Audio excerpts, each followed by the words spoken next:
And I'm not sure who R. Brown is. That's Hello, Ryan. What's that? It's Ryan who does the video, the broadcasting. Oh, okay. It's our video. Got it. Hi. Hi, Tamar.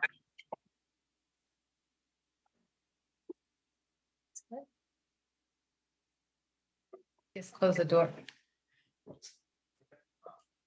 You guys keep it down a little bit. Yeah.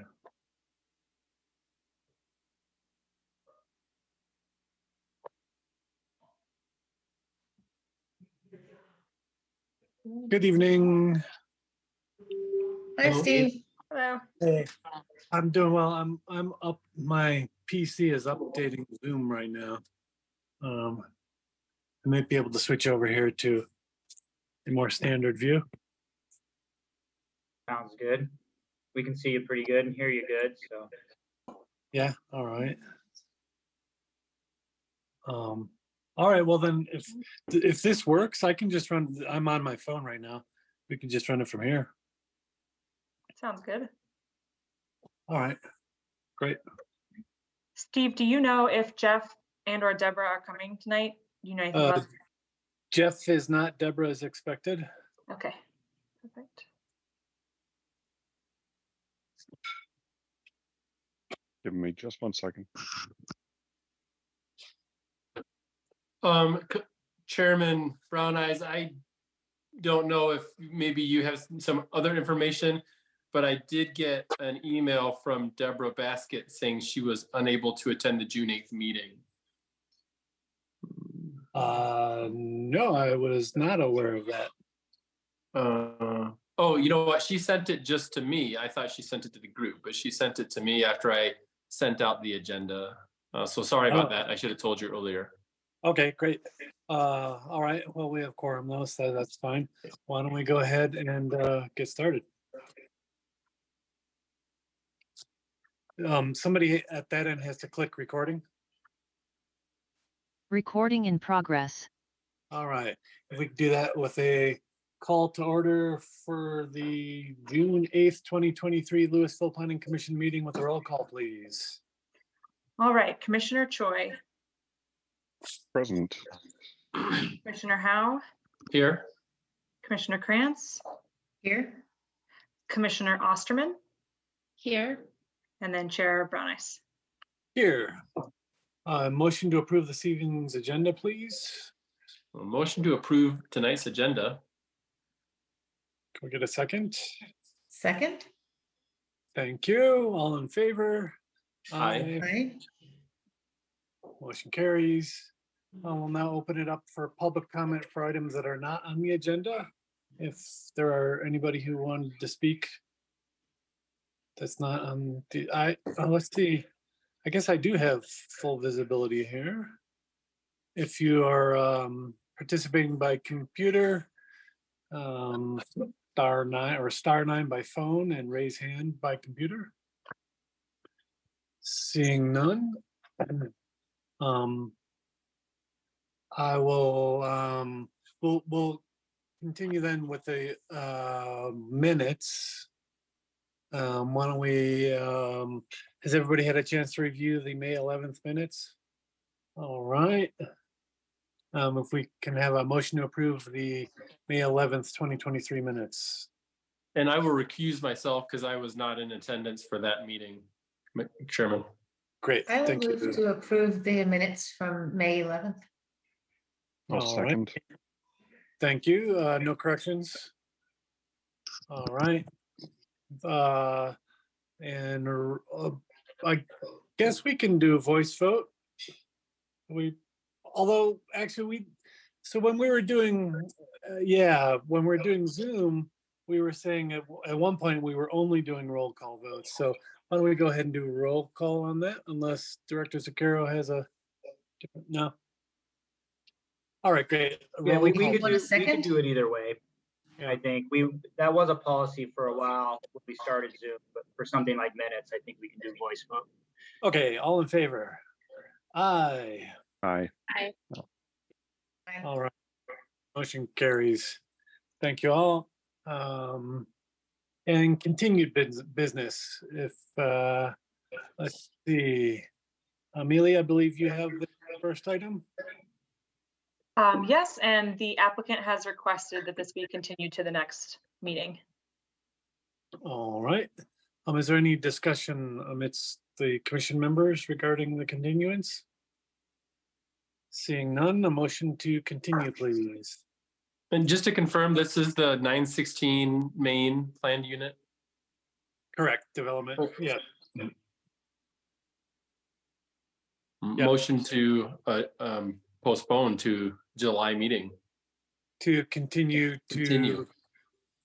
July, what's the date? Is that the 12th, I believe, maybe? I think it's the 13th, Chair. 13th, yes. So a motion to continue to July 13th. Thank you, Commissioner Howe. Can we get a second? Second, I'll second. Oh, got three. Everybody get a second. Thank you. All in favor? Aye. Aye. Aye. Opposed? Hearing none, the motion carries. All right, our first item of new business. I'll now open the public hearing on a request for establishment of tennis and pickleball facility parking ratios. Purpose of the hearing is to receive evidence regarding the application materials and provide a public forum for all interested parties who. Sorry, Mr. Chairman. Yeah, I'm sorry to interrupt you, Chair Ron. no. Just to clarify, this actually isn't a public hearing. This is a very unique application, and I can explain it. It is a public meeting, and there is a resolution before you for potential adoption, but it is not a public hearing. But you certainly can take. So a public hearing, of course, we would have public notice. This is just an item on the agenda that you can take action on as a resolution, and I can answer questions about that, but it's not a formal public hearing. Interesting. Yes. That's a new one on me. Always something new to learn. All right. I will skip the script then and let you take it away. Okay, thank you. Yeah, and thanks for doing this remotely. I am actually out of town, which I think is what started the remote meeting, and I appreciate you accommodating me being able to present this while I'm out of town here. So I'm going to share my screen. I'm going to try to share my screen here.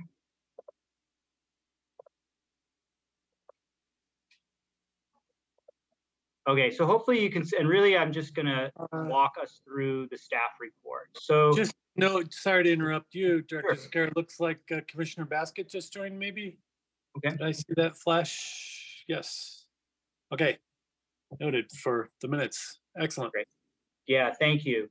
So, so what we're presenting before you is a resolution that would confirm the establishment of parking standards that don't exist in our code now. So, from time to time, staff is working with applicants, and we're trying to apply our parking standards, which are either found in the CDDSG or the municipal code, or the IDDSG, and there's a list of land uses. You've got office, commercial, restaurant, industrial, warehouse, all of your standard ones. We also have like commercial amusement and some things like that, recreational uses, and we have actual defined standards for some of those uses. As we're working with some particular property owners and potential businesses that want to do a pickleball court application, we do not have standards for any type of sports court or this specific type of recreational use. So we noticed within the municipal code, which is section 1720-20H, the code says that the planning director can establish a standard if it doesn't exist in the code, and the planning commission can basically consent to that standard. We did ask the city attorney about this process and talked about an appropriate process to actually implement this code. And what we came up with was, of course, the planning director, planning staff to come up with a proposed standard and then present it to the commission, which you can agree with by resolution. So we've included a resolution where you can consent to the determination of the parking standard if you agree with it. So staff did some research, and the main thing is there's a kind of a compendium of parking standards that the American Planning Association put together from municipalities all across the country. And we found a lot of really specific standards for tennis courts. We included pickleball courts in this proposal because we've got some property owners who are interested in developing pickleball courts, which we would need a standard for. Tennis courts and pickleball courts, as you likely know, they're very similar in how they're used as far as the number of people playing on the courts. And those types of ratios, parking ratios, seemed appropriate.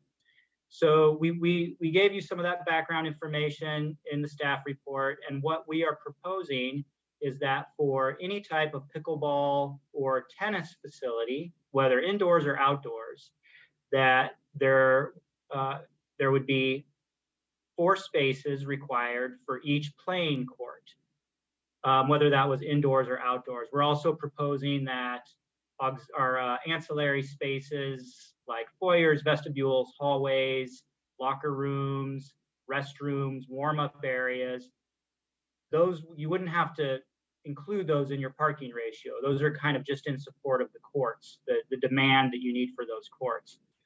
We're recommending that for designated spectator areas with fixed seats, that there's one parking space for each 3 fixed seats. If there aren't fixed seats, but it is a designated spectator area, an event space or spectator area, that would be 1 space per 21 square feet of seating area. So if you were just, if you just had an area that was an event or spectator area and you set up chairs or set up the bleachers and they weren't fixed in place, that's how we would calculate it. Now for like a private club or facility, or even a public club or facility, you might have some support uses like restaurants, office space, with it, retail space for a pro shop, for example, and that would revert back to the underlying code. So we have per square footage standards for all of those types of spaces. So that's what we would anticipate to apply. So if this is authorized, then these standards could be applied to any planned unit development, whether administratively reviewed or reviewed through a public hearing. Would also apply if we were just administering it through a building permit for any tennis or pickleball facility. We did put kind of an example of how it would be applied. We just took kind of an excerpt of one small area of a potential pickleball court area. You can see here we've got 3 sets of courts. So that would be 12 spaces. There's some office space, which would revert back to the CDDSG. There'd be 3 spaces for that office. And then there's a pro shop. So we would designate 5 spaces for that retail center. So that's just an example of how this would be applied if the commission approves it. So with that, I would be happy to try to answer any questions. Great, we can open it up to commissioner questions. Chair, I have a couple questions. Please go ahead, Commissioner Choi. Thank you. Thanks, Director Zaccaro. So a couple of questions for you. In the example that you're showing right now of kind of a prototypical location, the areas that you talk about reverting back to the commercial development design guidelines of the retail and the office, those spaces would be going off of the established guidelines, but the playing areas would be in addition to. Is that correct? Yes, Okay. exactly. So yeah, we would take each space on its own, find out what the parking would be, and you total it up, and that'd be the requirement for the whole facility. Okay, I didn't see in the resolution anywhere where it did mention that adjacent or co-located spaces that are under those design guidelines would be in addition to. I just saw what looked like the standards for the specific playing areas. Yeah. So that's number 4 here. Mm-hmm.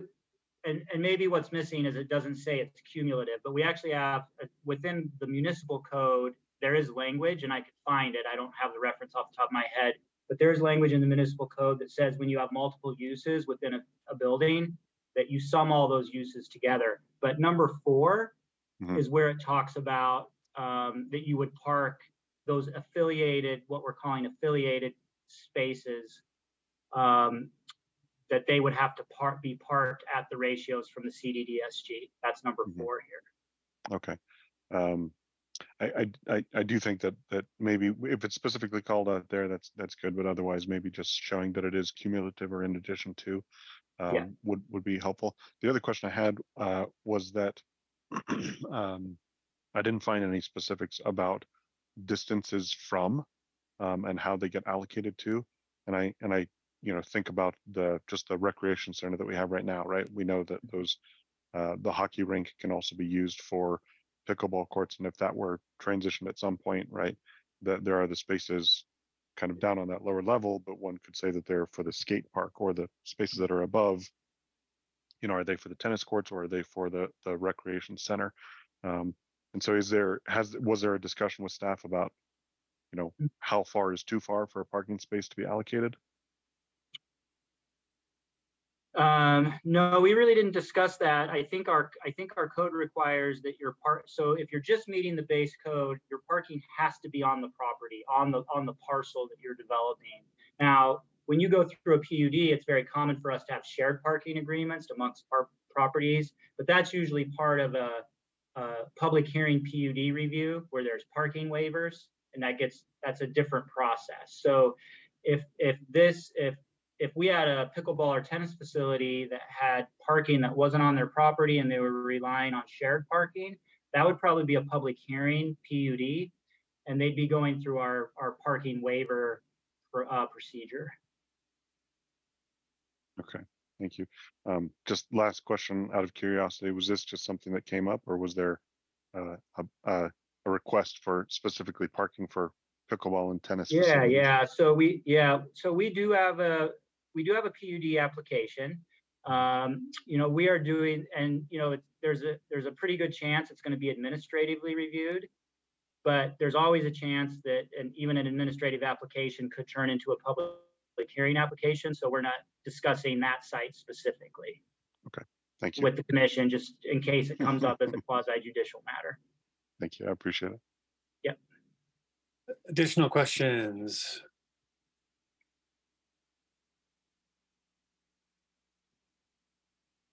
Commissioner Howe. Yeah, thank you. Sorry, I was trying to raise my virtual hand there. Thank you, Dr. Zaccaro. Not Dr. Zaccaro, I did it again. Thank you for that presentation. How does this apply to the existing outdoor courts? I'm thinking of maybe the Garfield, or what we call Centennial Courts, where there's 4 courts there, but there's no parking. Mm-hmm. I think if a new facility were to be built within the city, and let's say a public facility, there are a couple options.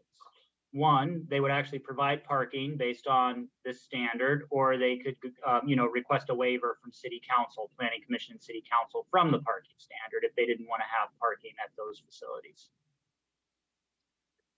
And so if we wanted to add, I'm just trying to think exponentially here.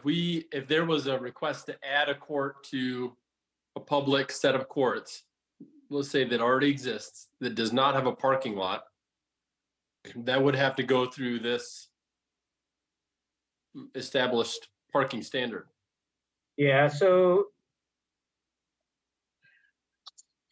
yes, if we were going to have a new facility or expanded facility in the city, then they would. So traditionally, over many, many decades, I think many of our parks have been developed without PUDs. I think the potential is that any new park, may have a planning process. If it had a planning process like a PUD, this would apply. So we would actually be looking for parking for those public courts. And again, I think depending on the location and what exists and what we thought the demands were, the city could be seeking its own parking waiver. I can envision that too. But yes, this should apply. It would have to apply to all properties that were public or private, as we've written Okay, thank you for that, Director Yep. Zaccaro. Additional questions? Commissioner Osterman.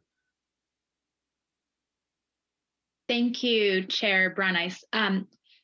Yeah, my question is just regarding if this proposed standard was not passed, then what would be the process? You mentioned that there's a PUD application that you're reviewing. So, for example, for them, if it wasn't passed, would the applicants just propose what they believe to be a reasonable amount of parking? So just trying to understand that piece. Right, yeah. So there are processes that we often go through where we would probably ultimately apply one of the underlying codes.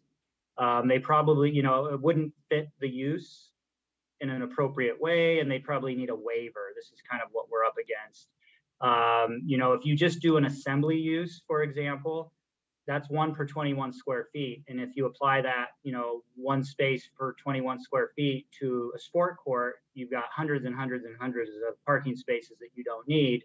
So they would be faced with requesting a parking waiver, which, certainly we would anticipate that could be granted, but you have to go through the long public hearing process. Rather than if we have an established standard that's appropriate, then a potential applicant, may not have to go through that waiver process, may not have to go through the public hearing PUD process because they would qualify with a compliant standard.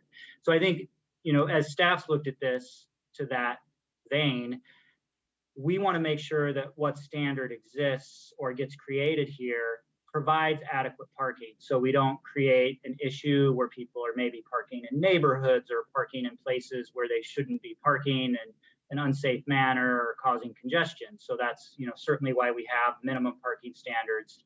So I think to answer your question, I think there's the non-administrative PUD option. Public hearing PUD is always an option for someone.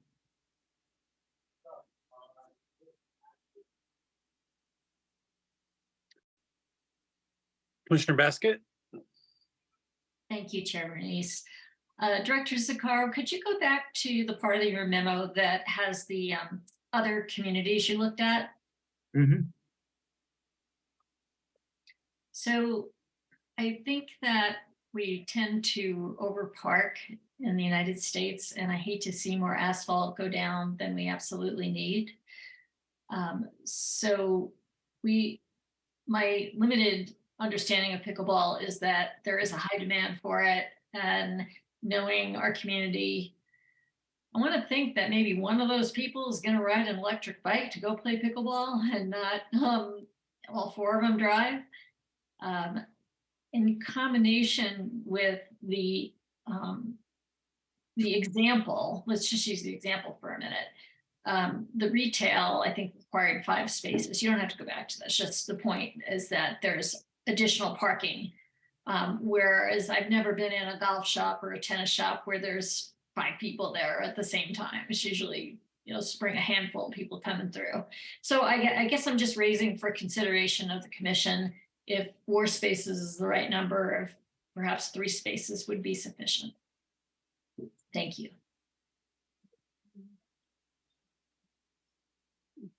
Director Zaccaro, if we could flip that into a question and kind of. Sure, yeah. Well, I think we could consider 3 spaces. I think it could be either, we were thinking certainly, hopefully a lot of people walk and bike. That's always preferred, and hopefully we can create an inviting place for that to happen. And I think we were thinking, oftentimes there could be up to 4 people playing per court. And then you also have the next group coming that might be, if you've got courts booked back to back to back, you might have a group leaving, a group that's there, or a group coming. So you could have potentially up to 8 people coming and going in association with a particular court. So would 3 spaces be enough? Very likely that could be enough. I don't think staff would certainly argue extensively if the commission felt strongly about going down to 3. I think for retail space, yeah, there's often not a lot of people going to a retail space like this that aren't also there for the pickleball. But and then there's some employee demand. There might be 1 or 2 employee demand spaces for the retail space, but 5 would sound like a lot for that type of use. So we could certainly think of adjusting it. Out of curiosity, how would ADA parking spaces also work on this overall plan within the city? Yeah, so, the number of ADA spaces wouldn't be dictated by the zoning code. It would be dictated by the building code requirement for the number of ADA spaces. So we usually defer to the building code requirement for that. Great, thanks. Any additional questions? Commissioner Howe, I see your hand is, Commissioner Krantz, go ahead. Thanks. Yeah. I think that might make sense. So we should all consider discussing moving it down to 3 if that would work. If it doesn't impact neighboring communities, if it was something if the developer, or whoever's building it, wanted to add new parking spaces, they still could add more. We're just talking about changing the minimum. Is that right? Yeah, we have it written as a minimum Yeah. instead of a maximum. Yeah. Okay. So I would like to hear everybody's thoughts on that too. I also just had another question, and that is there going to be a change in the code? This is more of curiosity. Is there going to be a change in the code or in the municipal code, or just the design guidelines? This is an So actual change to the yeah. municipal code. It's And I'm actually, just, go oh, ahead. sorry, go ahead. No, I was just wondering that I'm surprised that a change in the code doesn't have to go through city council. It's just an unusual thing that's in our code, Yeah. that this is just reviewed by planning. Yeah, it really is unique. And this isn't an actual municipal code amendment. The municipal code as written says that a parking standard can be established through this process without having an ordinance amendment if the standard doesn't exist for a particular use. So it provides flexibility. Now, if the city council were to adopt a design guideline or a municipal ordinance that created a standard for tennis and pickleball courts, that would override this establishment of these standards. But this isn't an actual ordinance. The ordinance allows this to be done by the planning commission with the city staff input. Okay, I was just curious about that. Thank you for explaining it. Let's see, I just had one more question. So just wanted to be clear, like, I know that we heard that a proposal for an apartment complex that was going to have a pickleball court just private for their residents. So I just wanted to clarify, like, if there was a residential development that was going to have a pickleball courts only for their residents, they would only need to meet the parking requirements for their residents and not for the pickleball court in addition to that. Is that correct? Yeah, that's a great question. We don't, we didn't include a definition of tennis and pickleball facility. It's, you might assume that it's kind of a private club or a public club of some sort, rather than just serving a residential use. So, I mean, I think you're probably right. I don't think we'd be requiring separate parking for that pickleball court that was private for an apartment complex. I don't think you could say there was demand for outside parking for that. Thanks, that was my only question. Commissioner Howe. I don't think I have my hand raised, but I can definitely try to lower it. Let me see if I can lower it up. All right. So I also like the idea of 3 as a minimum. Anywhere we can potentially, hopefully, make that work might be a good idea. I don't know. I am curious if anybody else has thoughts on that specifically. Chair, I appreciate the nod to try to reduce, you know, vehicular traffic for a lot of these recreation sites in particular. I am not necessarily convinced that reducing parking spots will reduce vehicular traffic. You know, I think that's just an unfortunate point of human nature. And I think if people don't have places to park, they're going to find places to park, which may potentially cause even more problems than it solves. And just thinking again about the rec center pickleball courts that can be established, you know, on the roller rink there. Frequently there are, you know, 4 people playing a game with potentially people waiting on the side, and even if it's, you know, twos and twos that come together, when you have one other pair of 2 that comes to play, that's your 3 spots. If that's, you know, what happens with the minimum, and then a 4th person might, or a 4th set might come to play and they don't have anywhere, so they have to kind of get creative with their parking. It also definitely does bring up the question about the ADA spot as well. If there are a minimum of 3 and there's an ADA spot, you know, that again causes kind of conflict of just a minimum amount of space. So in the overall context of the impermeable surface that an outdoor pickleball or tennis court would be, I don't see one more parking spot being a significant impact to that, as I said, overall, you know, non-permeable surface. So I would actually be in support of 4 spaces at a minimum. Thank you. What are other additional thoughts? Commissioner Krantz?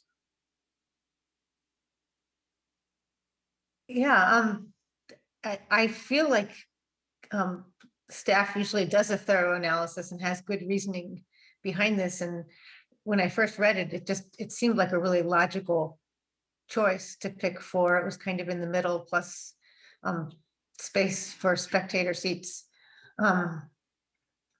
But I wondered if Rob could tell us a little bit more about why he ended up with 4. Could you give Yeah, us more of an explanation? Yeah, I do think just looking at, you know, the limited number that we looked at here that we had listed in the staff report, it was a little bit in the middle.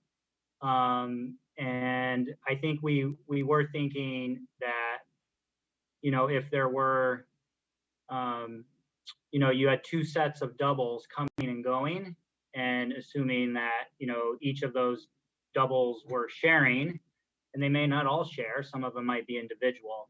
But that, you know, that seemed like a middle ground too. Because I mean, theoretically, like, let's talk about the worst case. The worst case is that you've got 8 people coming and 8 people going and kind of needing some overlapping parking all at once. And they're all driving on their own. That's 8 spaces. So we're not really trying to get 8 spaces for the worst case scenario.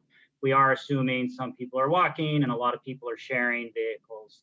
So I think that in our mind, it was kind of just in the middle of kind of the highest possible demand that you can ever think of, and kind of the middle of the communities that we looked at. I've been swayed. 4. I'm comfortable with 4 at this point. Anybody else have additional thoughts regarding this? Commissioner Basket, please. Thank you. I just wanted to explain that I'm not trying to control people's driving behavior by providing less parking. It's more of the paved paradise kind of paradigm where the times that that's not used, there's a lot of asphalt, and we just have a lot of asphalt in our suburban communities. I can live with the 4. I understand it's just a big craze right now and probably would have a lot of turnover. But I just wanted to put out the 3 to see what people thought. Thank you. And I would also agree with you. For my concern with asphalt is urban heat island effect, in addition to, paving paradise and having more asphalt. But yeah. I think Commissioner Basket opens the door and provides a good segue to maybe even say that the parking spaces for these should be concrete or of a certain SRI rating as opposed to asphalt. Um, I don't think under this resolution, I would love to take on that issue. As far as this resolution goes, though. We'll leave that for Director Zuccaro to address next time. Well, I mean, Commissioner Troy, I don't know. What are your thoughts? I don't want to just shut you down right out of the gates. And just to the point of agreeing with both you, Chair, and Commissioner Basket on the the impacts of asphalt versus lower impact materials and surfaces. Oh, thank you. All right. Additional thoughts, reactions? Commissioner Krantz, I see your hand is up. I don't know if that's intentional right at this moment. Thanks. I think that Commissioner Troy's suggestion might be a really good, I'm thinking that's something that we could bring up to City Council for a work plan change or something to bring up with Sustainability Advisory Board to see if they can introduce something to have alternatives to just the standard asphalt parking lot, like the grasscrete and other things that we've seen, or the other materials that you mentioned. That's really interesting. I appreciate that you brought that up. I know that's not what we're talking about.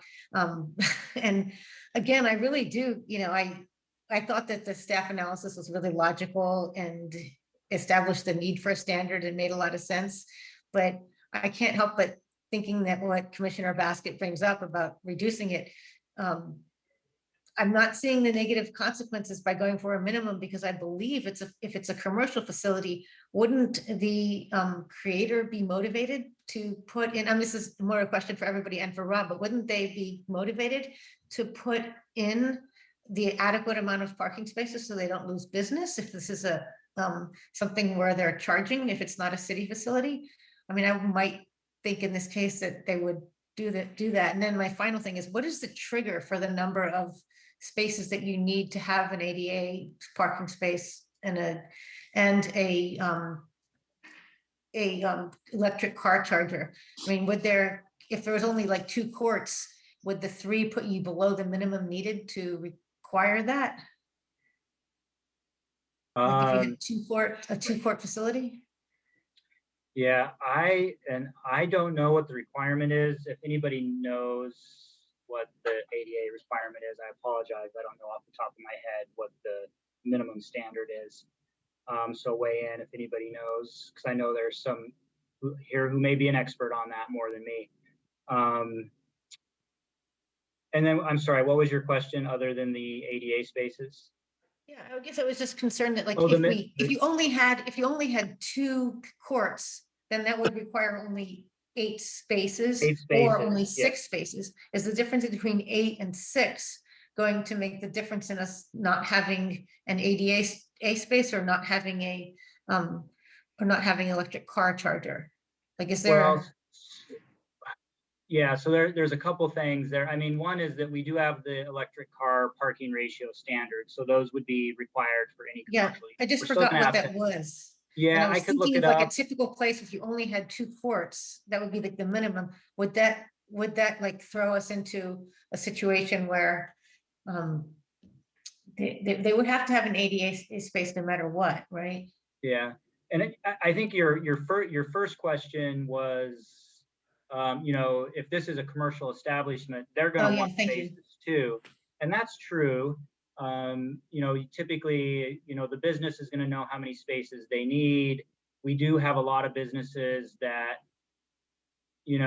will tell us exactly how many spaces they need, and we'll go through the PUD waiver process, and that by our code has to be a public hearing. We can administratively approve a 10% reduction in the ratio, but if somebody wants more than 10% reduction, it has to go through the public hearing PUD process.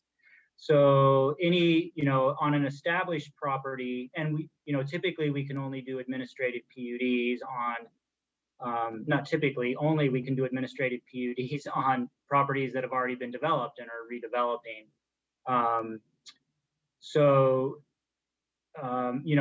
There's often, so really one of the things we're trying to establish is for those who aren't going through a public hearing PUD process, can they have an option to do it administratively with a reasonable ratio? So that's really what we're trying to create here. What's a reasonable ratio so somebody doesn't have to go through the public hearing and get the minimum they need? Now, any business can come in and say, that's way too much parking. We're never going to need that much parking, and ask city council for that waiver. And we grant those on a pretty regular basis, I would say, because our code's a little bit outdated. And like Commissioner Baskett's saying, we definitely don't want to pave everything. We want to minimize pavement as much as possible. Any new commercial development is going to require a minimum number of EV charging spaces. If you're only building 2 spaces, I'd have to look into the code and see how we'd address that. I don't know how we would address it if there's that small of a number of spaces. We didn't really draft the code around that because it's really rare that somebody's only required to build 2 or 4 or 6 spaces for any business. So that's a good question. I'd have to research it and put some thought into it. Same with ADA spaces. I'd have to research that. I don't know the answer right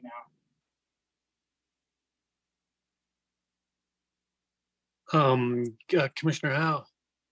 I was just looking, and this is just a brief cursory search. I think is 1 in 6 needs to be ADA compliant. Well, we could mediate a little bit. If you thought that 4 was too much and 3 was too little, you could always say 3 is the minimum non-ADA. And then of course there's more that would be required for ADA. Yeah, I think in reality is if somebody's really just building a very small number of spaces, they may overbuild their parking slightly. We might work with them to overbuild their parking so they have the appropriate amount of ADA and the appropriate amount of non-ADA spaces. But again, that would be a context that I'd want to research before I could speak with authority on how we would address that to the commission. Commissioner Krantz. But it does seem like if it's 1 in 6, it's not going to trigger a difference in the ADA spaces if you go from 6 to 8. Yeah. So, I mean, I guess I would I think it seems okay to me to have 6 spaces, understanding that it would be 5 if the ADA space is not being used. Right. And so I think what I found, online as well is that, if you're 1 to 25 spaces, it's 1 ADA space. If you're 26 to 50, there's 2, and there's a table of how many ADA spaces are needed, depending on how many total spaces you have. So the minimum is 1, and that's 1 to 25. So for those really small facilities that we're talking about, I think there's a minimum of 1 ADA space.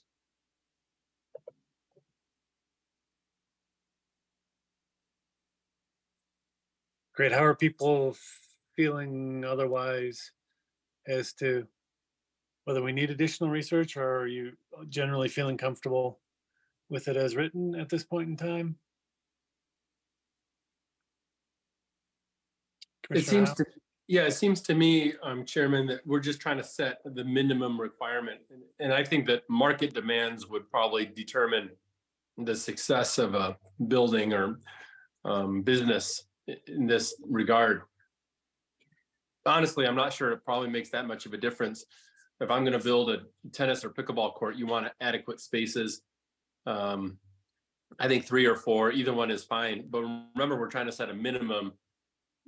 And there's additional for spectator, restaurant, et cetera, et cetera. So it may not just be 4 per court. You may have more than that, depending on what your facility looks like.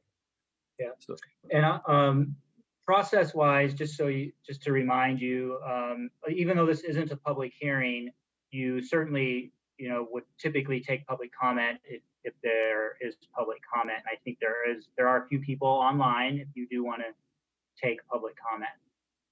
Yes, please. If you're online, you'd like to comment, I'm seeing one person. Please use the raise hand. And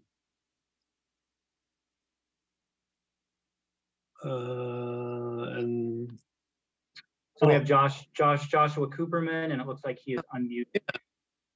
Mr. Cooperman. Hi, Yep. Hey, go. this is Josh Cooperman. I'm a Louisville resident. I would like to make one recommendation, and that is that the resolution include not only a minimum for car parking, but also a minimum for bicycle parking and electric bicycle parking. I would not be in support of it without such an inclusion. Thank you. Thank you. I see we had one additional person identified as R. Brown. If you wanted to speak, please use raise hand. And yes, and that's our employee who's running the broadcast. Oh, right. Okay. Excellent. Thank you. Director Sakaro, maybe would you be willing to address bicycle parking issues as are related to development? I know we have existing requirements for these types of facilities. We do, yes. So any facility under, that's a commercial facility would be required to add bicycle parking. And we do have a minimum ratio for that. I could look that up as well. But yeah, so any kind of facility would have bicycle parking, not electric bike parking. We haven't contemplated required e-bike parking, just electric vehicle. And typically electric bikes can park in similar locations as non-electric bikes, I expect. Yeah, and I think, yes, and I think the question would be with chargers, right? Like an e-bike parking area that you could also charge your bike. So we don't have that, but certainly you could park your e-bike in a regular bike parking space.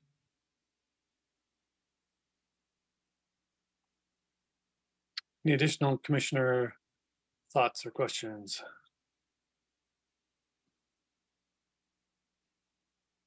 Where are we at? Are people feeling comfortable in moving forward with it as written, or would somebody like to propose something additional to it as written? Seeing none, then I would entertain a motion.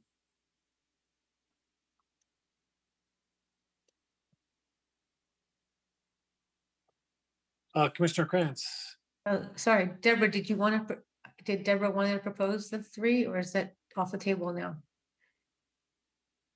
I'll propose, is it too late to propose the resolution as written, reduced to 3 minimum parking spaces? I don't feel this is the place to address the bicycle thing, but I wouldn't mind if we reduce the minimum to 3. Can I propose that? You can certainly propose that. Do we have a second on that? I would second that, Chairman.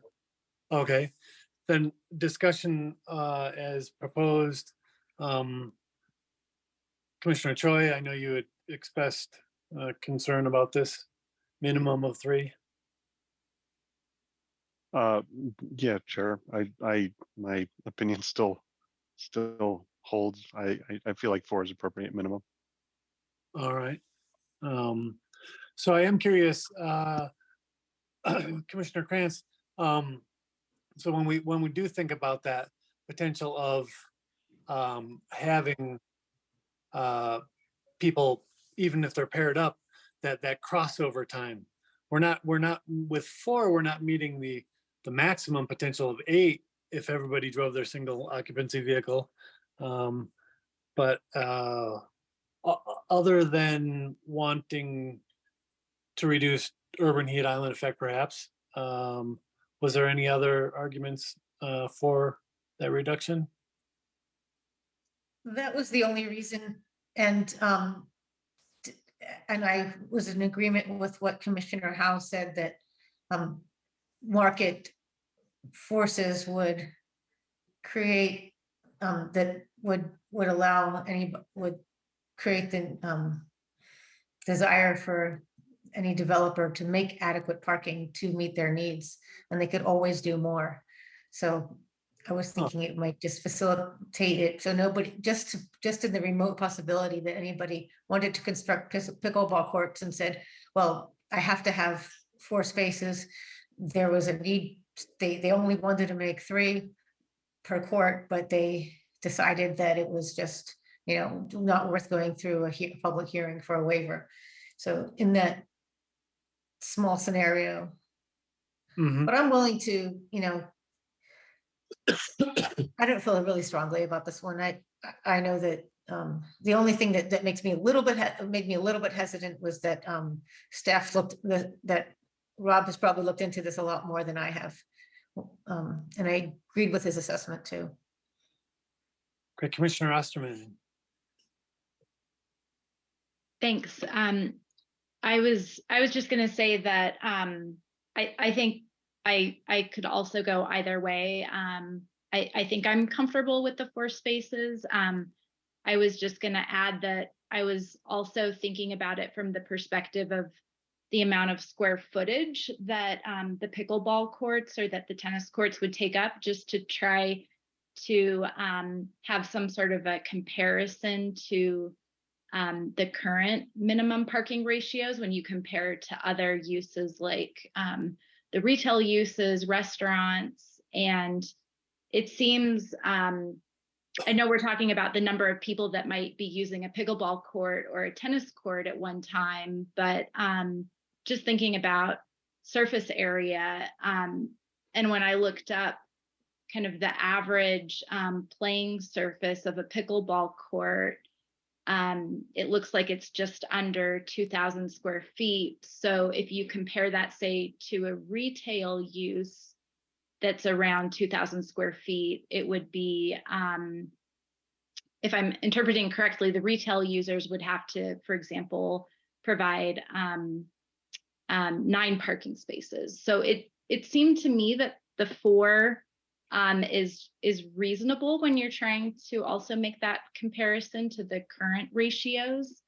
That said, I think similar to some of the other commissioners, I was just questioning if we could think of fewer spaces, but I guess it's just to say that I think I'm comfortable with 4. Oh, okay. So we could just I wouldn't mind keeping my proposal and voting on it. Yeah, why don't we go ahead then? Is that okay? I don't know. I don't want to push protocol. No, that's perfectly okay. That way we could just see how we land since. Sure. Yeah. So I wanted to So I make a mean, motion. that we don't have to see how we land. At this point, I'll say that I will vote in favor of 3 as a minimum.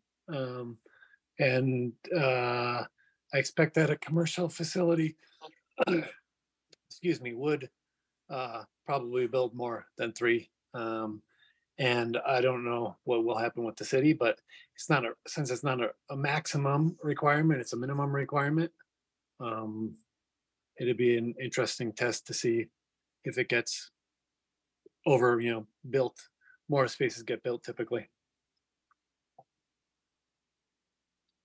Anybody else? I think we've kind of pulled everybody else on at this point. Want to share their thoughts on it? All right. Well, we have a motion and a second on the table. Roll call vote, please. Commissioner Choi, No. Commissioner Howe, Yes. Commissioner Krantz. I'm sorry, was that a yes? I'm sorry, yes. I assume, but thank you. Commissioner Osterman, Yes. Chair Brown Eyes. Yes. Did we get Commissioner Basket? Oh, my apologies. Commissioner Basket. Yes. All right, thank you. The motion carries. With that then, we can open it up to planning commission comments for Any other issues that anybody wanted to share? Seeing none, I'd move into staff comments. No comments other than we're having, I think you all know, a special meeting coming up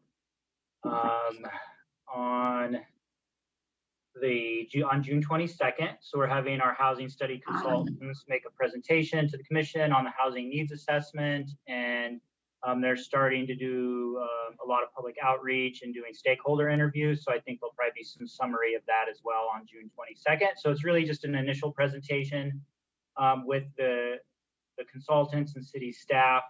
We'll be coming back, after the housing needs assessment, talking about strategies and policies with the commission as well. So this is just the first step in that study as far as how we're going to be interacting with the commission.